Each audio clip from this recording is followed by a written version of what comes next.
The Vikings win their 4th straight game in a dramatic thriller here at Soldier Field. 30-27 your final score. It was Parker Romo with the walk-off winner. The guy's been here 3 games, Ben. He's been so impressive. What impressed you the most with his fortitude in this entire game?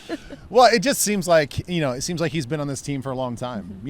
Again, with having McQuaid in there as the long snapper, I can't stress to you guys enough to have 2 of the 3 guys in that special teams battery be, basically new guys on this team. And they come out and they're like, oh, no big deal. I'm just going to snap the ball because that's my job. And then Parker Romo's like, I'm just going to kick the ball because that's my job. So they're just doing what they're supposed to be doing. And I love just how they come out and they nail it. Yeah, they nailed it to another victory. It's the 3rd straight road victory for this Vikings team, which has never happened in franchise history. So that's a first, and they do so, like we said, it was a little dramatic at times. When you were on the sidelines, what was the emotion you were getting or feeling from the team as the roller coaster was going? Well, the funny thing is I noticed how like energetic and everybody was at the start of the game. Comparing that to the last 2 weeks on the road, I'm like, man, these guys are ready to play. And then you saw them in the first drive go down there, and then we fumbled at the 2-yard line. But they never stopped bringing that intensity. That's the one thing about this game. I don't know what it is. Usually it's the opposite at this field. Usually you walk in, you're like, okay, this is just an energy suck. I don't know what's going on with Soldier Field. Maybe it's the weather. It's the cloudy weather. But they came out. They were ready to play. And, again, we keep hearing the term resilient. And this team, whether it's a fumble at the 2, whether it's taking a sack there in overtime on the first drive, these guys never back down, and they always find a way to get themselves out. And one of those people who looks past any mistake that he's made or any mistake the team's made is Sam Darnold. Yeah. He had a career day, actually. He's now had his career high touchdown passes in a season with 21. What did you like about his play? Always his poise. He just seems so calm and confident, and he knows exactly where to go with the football and when it needs to get there. Now, again, I mentioned that sack. That was a bad situation. He can't take a sack there. He's just got to have that internal clock go off, which he's been doing, really, really well the last couple of weeks. His accuracy was on point today. There was a number of plays. I mean, end of regulation, 35 yards to Hawkinson when we had to have a play on 3rd down. We go down, we kick a field to go up by 11. It's those type of plays. I mean, Jordan Addison, another 3rd down play on the overtime drive. I mean, such clutch, precise throws when we got to have it. A lot of clutch throws. You mentioned the Jordan Addison one. I want to talk a little bit about JJ before we get to the star of the game. Justin Jefferson only had 2 catches, but what a difference this guy makes for this offense. He had 2 defensive pass interference calls on him, worth 45 yards. Even though he's not stacking up the numbers on the stat sheet or the box score, why is he such an important part of this offense? Well, I mean, not only for those reasons, we knew that they were going to try to do something with Jalen Johnson with him. And you're right. He had those 2 defensive penalties that they were on Johnson and that 20-yarder on Johnson as well. So in those moments, he stepped up and he was the better of the 2 players. What he can do to kind of pull the safeties away from anybody else, and in this case, it was Jordan Addison. I mean, you go to him when you need to go to him when he's open. I don't like the idea that maybe before this game we're trying to force the ball to Justin Jefferson a little bit.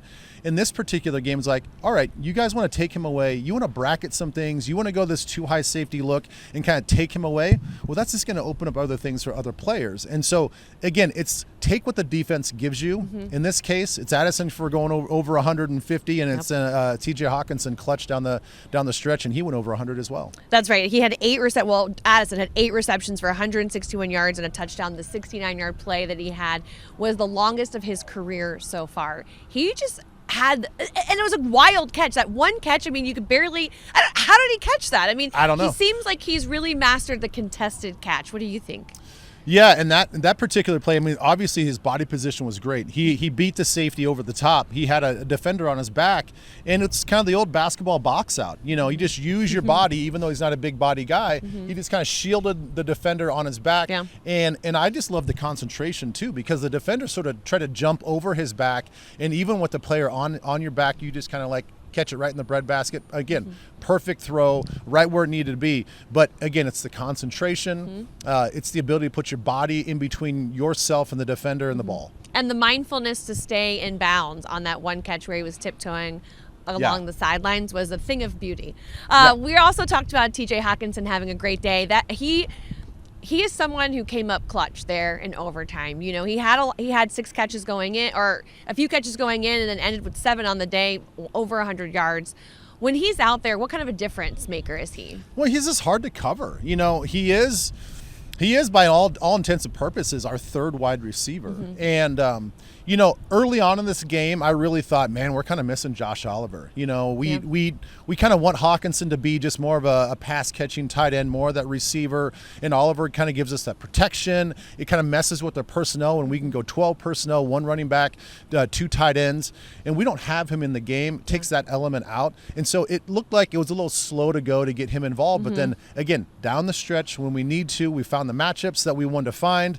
They were trying to do some things with Addison. Now they were taking care of Justin Jefferson, and again, when you got a lot of weapons to throw to, it's hard to guard against a big body like that can move. For sure. I want to change the subject a little bit and talk about the special teams plays today, because when you have a game that comes down to obviously a field goal kick at the end in overtime, every tiny play mattered, and the blocked field goal in the first half by Jerry Tillery was amazing. Also, the muffed punt was huge. Sherfield being in that guy's face, and then coming up with the ball there, right there, set the Vikings up very, very well. Matt Daniels' squad really performs. It was a key factor in this game. It was a key factor. I mean, I just wish we could talk a little more positively about it when you know, we have a ball that kind of grazes Johnny Munt's leg on the onside kick. You know, we come up with that.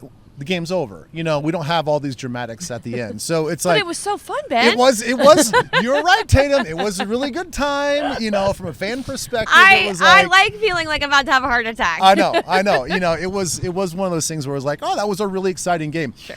I was hoping to walk away from this 3-game road stretch with a comfortable win. Okay, you know, it's like I get that. Hey, you know, all 3 phases, playing all 4 quarters, and we didn't quite do that, but you know, again, so Matt Daniels, for the most part, his teams have been playing outstanding all year long. It's just that one play at the end could have sealed the whole thing. It could have, you know, but plays are always they're never going to always go your way. And I know when you say a comfortable win would have been nice, you're on a 4-game win streak right now, going to play at home. Like, that mindset of the players now, being able to get back into that routine of being in your own stadium, what's that going to be like for them? Well, I think the biggest takeaway outside of just playing back at home is we continue to find ourselves in tough spots, but we continue to dig ourselves out and to get ourselves out and not get down on ourselves. I'd like to say that we're battle tested. You know, we're a 9-2 battle tested team that knows how to play physical football when we need to.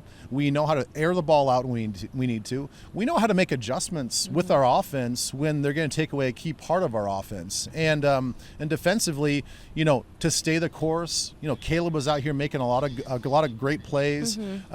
For those guys to rise up and make the plays when they needed to is huge. So I think, you know, they come out of this 3-game road stretch, battle tested, ready to go, ready to take on US Bank Stadium at 9-2. Okay, we have a couple of seconds before we're going to sign off.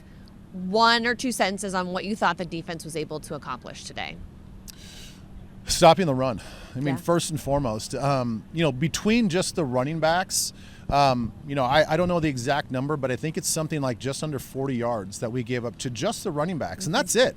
You know, Caleb had some nice scramble yards. You take away the scramble yards and you take away the DJ Moore where he lined up in the backfield. Right. I mean, our run defense has been outstanding, you know, this whole season. And once again, when you can force the offense to be one-dimensional and just say right from the get-go, you're not running the ball on this defense. You're going to have to throw the ball to win.